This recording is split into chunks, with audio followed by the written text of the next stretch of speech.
खूप इच्छा असते, सत्ता आपल्या हातात आली पाहिजे, पण त्यांची जनसंख्या कमी असल्यामुळे ते सत्तेत येऊ शकत नाही. त्यामुळे लोकांना आपसात भांडण करणे आणि भांडण लावणे हा एक यांचा उद्देश असतो आणि सत्ता हातात ठेवणे आपल्या सगळ्या लोकांना सरकारचा शेतकरी विरोधी सरकारचा शेतकऱ्यांना कर्जमुक्ती मिळालीच पाहिजे. शेतकऱ्यांना कर्जमुक्ती मिळालीच पाहिजे.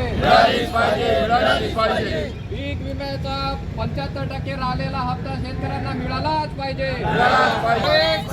काँग्रेस पार्टी शेतकऱ्यांना न्याय,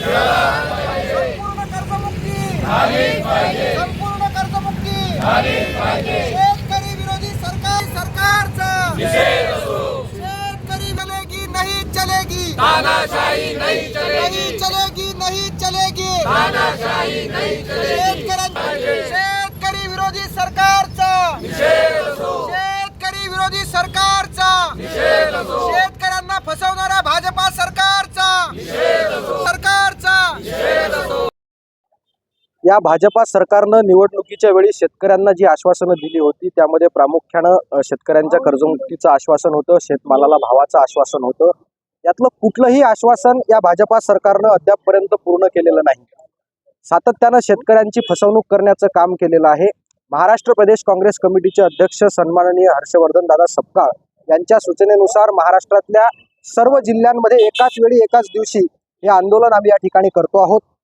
आज अकोल्यामध्ये सुद्धा ते आंदोलन आमच्या सहकाऱ्यांसमवेत पार पडलं. आमच्या प्रामुख्यानं मागण्या ह्या आहेत की शेतकऱ्यांची संपूर्ण कर्जमुक्ती झाली पाहिजे. कापूस, सोयाबीन, तूर याची हमीभावानुसार खरेदी केली पाहिजे. कापूस, सोयाबीन, तूर या शेतमालासाठी भावांतर योजना लागू केली पाहिजे आणि शेती अवजारांवरील आणि शेतीच्या सगळ्या उपकरणांवरील GST मुक्त केली पाहिजे. या मागण्या आहेत. आज या आंदोलनाच्या निमित्तानं आम्ही सरकारला इशारा देतो आहोत की या कृषीप्रधान देशातल्या शेतकऱ्याला सन्मानानं वागवा, नाहीतर हा शेतकरी तुम्हाला तुमच्या खुर्च्या काढल्याशिवाय राहणार नाही, एवढं मात्र निश्चित.